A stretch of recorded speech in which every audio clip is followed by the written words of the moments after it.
কুমিল্লার ছেলেরা অনেক সুশৃঙ্খল, কুমিল্লার ছেলেরা ভদ্র, শান্তশিষ্ট, মার্জিত। আজকের এই গণজোয়ার প্রমাণ করে জিতে গিয়েছে আমাদের ভালোবাসা, হেরে গেছে ওদের ষড়যন্ত্র, ঠিক কিনা?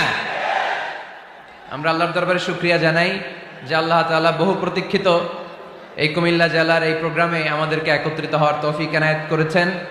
আমি দেখতে পাচ্ছি যে পেছন থেকে ধাক্কা আসার কারণে এদিকে জনস্রোত সাগরের ঢেউ যেমনি এরকম দুলতে থাকে, এদিকে ধাক্কাধাক্কি হচ্ছে। প্রিয় ভাইয়েরা, ধাক্কাধাক্কি করবেন না।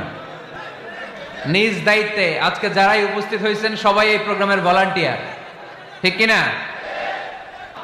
রব্বুল আলামিন বলেন, وَإِذَا سَأَلَكَ عِبَادِي عَنِّي فَإِنِّي قَرِيبٌ أُجِيبُ دَعْوَةَ الدَّاعِ إِذَا دَعَانِ فَلْيَسْتَجِيبُوا لِي وَلْيُؤْمِنُوا بِي